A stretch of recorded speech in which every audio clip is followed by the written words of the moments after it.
Bonjour à tous. Donc moi je travaille au château La Martinette. C'est un domaine qui est situé à Lorgues, dans le Var. Aujourd'hui on a une quarantaine d'hectares. On a commencé notre conversion en bio au millésime 2017. Donc ça s'est plutôt bien passé. Mais finalement on s'est plutôt bien sorti aussi du dernier millésime. Je détaille un peu le millésime ? Oui, oui, allez-y. Très bien. On a commencé avec un... En fait, j'ai regardé un peu notre pluviométrie et c'est ce qu'on disait un peu tout à l'heure.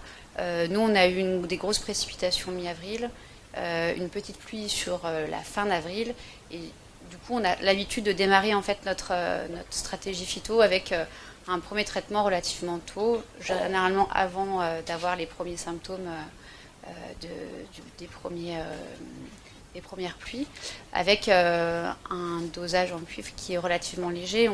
Je crois que cette année, on avait dû mettre 150 grammes à peu près à ce stade-là. Pour nous, c'est plus se dire qu'on a, voilà, on a sécurisé un petit peu. Il n'est pas forcément utile, mais je pense que cette année, c'était plutôt une bonne chose de l'avoir fait. Voilà, et ensuite, on a eu une cadence, comme vous disiez un peu sur votre exposé, avec des traitements toutes les semaines ou tous les 5-6 jours. La difficulté qu'on a eue, c'était que les fenêtres, elles étaient généralement le week-end. Donc, il fallait que nos salariés soient disponibles. Les premiers traitements, ça a été le 1er mai. Le deuxième, ça a été le 8 mai. Et ensuite, ça a été généralement, en effet, souvent le samedi. Donc, il a été très disponible pour nous. Et c'est aussi ce qui nous a permis, je pense, de pouvoir faire face aux contraintes de ce millésime. Et on a finalement eu cette logique de dire on fait des petits traitements avec des petites doses et on garde cette cadence régulière tous les 5-6 jours. On ne s'attendait pas non plus en démarrage du millésime à avoir ça. Moi je me rappelle que généralement on faisait un traitement, on avait la visibilité sur la météo d'avoir du soleil pendant 15 jours, on s'est dit bon c'est fini. Et puis on arrivait 4-5 jours après et paf, il nous annonçait un orage un jour ou 2 jours après. Et c'était là où il fallait être réactif, repositionner un traitement. Je crois que ça a été vraiment le stress du mois de mai et de juin à avoir cette... à se dire bon c'est bon, on est tranquille, on n'a plus de pluie, c'est bon et ça va sécher même si on a récupéré une pluie contaminatrice. Voilà un petit peu le stress de l'année, mais finalement on a fini par un joli millésime avec les rendements escomptés et une qualité qui était relativement belle. Bonjour à tous, Rémi Despagné, Château de Pourcieux. On est un domaine viticole familial de 25 hectares, donc pas très loin d'ici, à Pourcieux, en viticulture raisonnée. Voilà, donc on a en général pour notre protection des cultures l'habitude d'osciller entre des produits naturels, donc cuivre et soufre, et les années difficiles, la solution plus chimique. Cette année, on a voulu appliquer ce qu'on appliquait les années précédentes, 2015, 2016, 2017, donc attendre la sortie des foyers primaires pour commencer notre protection. Foyers primaires qui peut-être tardaient un petit peu à attendre. C'est vrai que les températures n'étaient pas très chaudes aussi entre les premières pluies contaminatrices et la sortie des foyers primaires. On avait, selon un modèle, je ne sais plus lequel, une sortie des foyers primaires qui a été annoncée le 13 mai, un dimanche, je crois. Jour de pluie, aussi jour de forte pluie. Donc on avait choisi de traiter le 12, plus tard que vous. Voilà, on n'était pas au même stade. Oui. D'accord, je ne me souviens pas précisément du stade à cette époque-là, mais c'est vrai que les années précédentes, nous, ce qui détermine le début du traitement, c'est plus l'oïdium, quand on est à 10-12 feuilles, la pré-floraison. Voilà, et puis bon, en général, avec cet anti-oïdium, on met l'anti-mildiou. Éventuellement un cuivre, c'est fait. Là, cette année, non, c'est les mildious. Voilà. Bon, c'est vrai que... alors, la récolte a été abondante, on a fait le plein. Pas à 60 hecto-hectares, mais 50 et 55. Voilà. Mais c'est vrai qu'on avait quand même beaucoup de mildiou sur les vignes. On a eu une perte sur grappe qui ne s'est pas ressentie ensuite dans les rendements. Mais ça nous a quand même imposé un rythme de traitement très soutenu ensuite. C'est des termes qu'on a souvent entendus cette année en recourant un peu à l'artillerie lourde, en sortant des molécules qu'on n'aime pas trop utiliser, des cymoxanil, des diméthomorphes, je dis ça en plus alors qu'on est enregistré aujourd'hui. Enfin, bon. Voilà. Bon. Promis, on les utilisera plus l'année prochaine. C'était exceptionnel. On avait cette difficulté effectivement de très faible fenêtre de tir. Parfois une journée, comme vous disiez, parfois quelques heures. Beaucoup de pluie.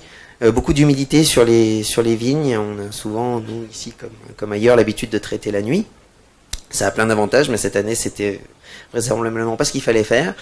D'ailleurs, on s'est vite arrêté, c'était tant mieux, on pouvait dormir. Nous, l'autre problème qu'on a, c'est qu'on utilise un pulvérisateur confiné qui fonctionne avec une technologie de buse anti-dérive, donc qui fait des grosses gouttes. C'est pas des brouillards très fins. Alors quand vous faites des grosses gouttes et qu'en plus les feuilles sont trempées, elles se posent encore moins que les fins brouillards. Donc ça a été encore plus nécessaire de se mettre à traiter la journée. Voilà. Bon, c'est vrai que je crois qu'on a dû faire à peu près 8 traitements cette année. Voilà. Donc stratégie plutôt chimique. Mais au final, une belle qualité. On a été sauvé au mois de septembre, parce que je me rappelle qu'au début des vendanges, alors que l'état sanitaire était bon, mais que quand même, ça et là, on pouvait voir en faisant nos prélèvements, nos diostèmes, nos contrôles maturité, c'était l'occasion de voir des foyers de botrytis qui sortaient par-ci par-là. Et là, on nous annonçait encore une semaine de pluie pour le début des vendanges, qui heureusement n'a pas eu lieu. Heureusement, parce que sinon, on partait sur un 2002 bis, un millésime catastrophique. Voilà. Et on est retombé sur des maturités plus logiques pour, en tout cas, le terroir de la Sainte-Victoire, avec nous des débuts de vendange mi-septembre au lieu de commencer début septembre. Enfin, voilà. On utilise l'outil Diostème aussi pour le suivi de nos maturités. C'est vrai que de temps en temps, l'arrêt de chargement en sucre n'était pas facile à atteindre de partout, mais on a eu quelques belles surprises. Typiquement, une Syrah en plaine, en sol plutôt fertile, pas de contrainte hydrique, même les années sèches. On avait choisi de faire tomber avant le passage de la machine à vendanger quelques grappes un peu abîmées, parce qu'on pratique la macération pelliculaire, la stabulation, donc on veut de la vendange impeccable, essayer d'avoir des belles bourbes. Mais malheureusement, une fois qu'on avait fini la parcelle, on pouvait recommencer au début. Donc à un moment donné, on a dit on arrête de déconner, on récolte, quoi. Donc ça a fait une vendange rentrée au degré syndical, 11 degrés, voilà, et qui pourtant a donné donc vraiment tout ce qui est pas un haut potentiel selon ce qu'on recherche habituellement avec l'outil Diostème, et pourtant ça a donné une cuve extrêmement aromatique, peut-être même la plus aromatique. Alors effectivement, il n'y a pas de bouche, donc ça a tout un travail à faire ensuite par derrière. Mais voilà, ça nous interroge quand même Pardon ? Oui, certainement. D'ailleurs, un Diostème était prévu sur cette parcelle, mais on l'a annulé. On s'est dit, celle-là, elle finira jamais de charger, donc on va s'épargner. Allez, on fait 5 prélèvements en général de 200 B, donc on enlève cette parcelle-là. Voilà. Pour finir avec un beau millésime finalement, avec des degrés plus faibles, et ça par contre on est très content, parce que les années précédentes, on a souvent des cuves qui tournent vers les 14,5, les 14,4, et heureusement qu'on n'a pas que des grenaches, voilà. Mais cette année, on a l'aromatique et on a des degrés plus faibles, on a une belle fraîcheur aussi, donc ça doit correspondre avec ce qu'on attend d'un rosé de Provence, je crois. Voilà. Merci. Bonjour, Antonio Mercader, Château Sainte-Roseline. On est à peu près sur 1315 hectares. Et Château des Demoiselles sur 75-76 hectares. Château Sainte-Roseline-les-Arcs et les Demoiselles La Motte. Je suis jeune, très jeune. Je n'ai toujours fait que ce métier, mais 2018, on va essayer de l'oublier. Notre force, c'est d'être un beau et gros domaine. C'est aussi notre faiblesse. On a besoin d'une fenêtre de tir de 2 jours. On traite aussi la nuit. On a traité les 9 traitements la nuit. On ne s'est pas dit à un moment donné on va traiter le jour. C'était dur. On a eu des équipes de trajectouristes formidables. Ça n'empêche que c'était compliqué parce que les fenêtres de tir étaient réduites. Et puis les travaux du sol font qu'on ne peut pas rentrer quand on veut sur les parcelles. Donc ça a été un gros souci. Petite anecdote, on a commencé première quinzaine du mois de mai, comme toi je pense, premier traitement. On a un petit parcellaire sur Vide-au-Blanc, 8 hectares demi. J'ai envoyé une équipe début juin pour Épampray, pour des bourgeonnets. Ma chef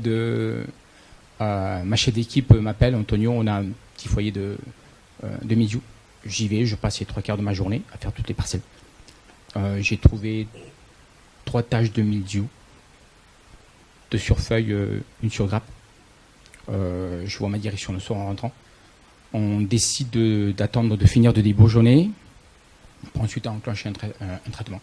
Donc c'était le lundi, ça, on a attendu, en fait, le lundi, on a ébourgeonné, le mardi aussi, et le mardi dans la nuit, mercredi matin, on a traité. On s'était dit, on a traité, on est quasiment à l'abri qu'il y avait erreur. Donc on a traité avec les produits qu'il faut, les Sisbest, les sismiques.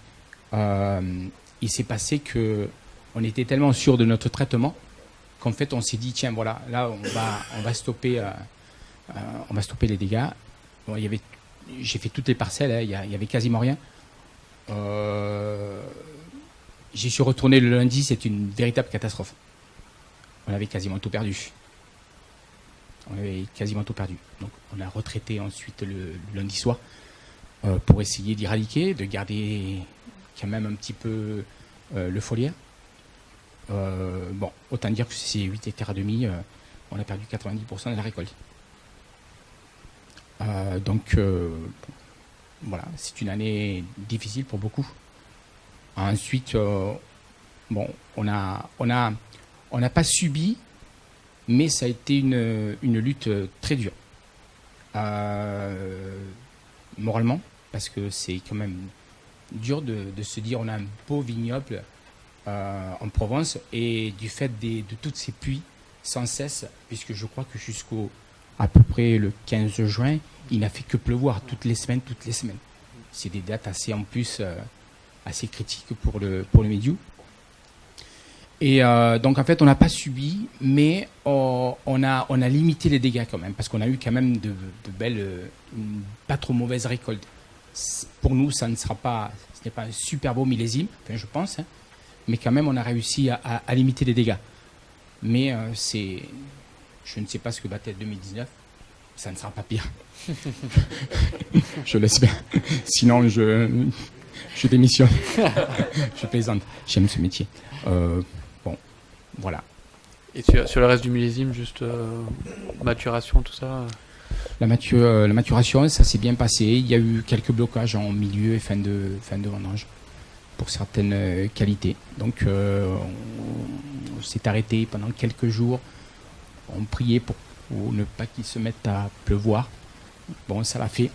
Mais c'est vrai que ça a été quand même maturité bloquée de milieu à fin de vendange. Moi qui suis en Provence que depuis 2 ans, puisque je suis issu de la vallée du Rhône, Châteauneuf-du-Pape, Tavel, l'Irak, je suis parti du Mistral pour aller dans une contrée où il n'y en a pas beaucoup. Mais quand même, cette année-ci, c'est compliqué avec l'humidité. Mais bon, sinon, voilà. Merci. Bonjour, moi je m'appelle Jean Andrès, je suis consultant viticole à l'ICV. Donc je remplace ma collègue Marjolaine Doranty qui n'a pas pu venir aujourd'hui. Donc je vais essayer d'être fidèle à ce qu'elle avait prévu de vous expliquer. Mais donc comme ça a été dit, finalement donc un printemps très tropical avec des pluies qui n'ont pas cessé. En avril, on a observé finalement les premiers foyers à partir du 27 avril. Donc finalement un peu plus tôt que ce qui était préconisé souvent dans les modèles, ce genre de choses.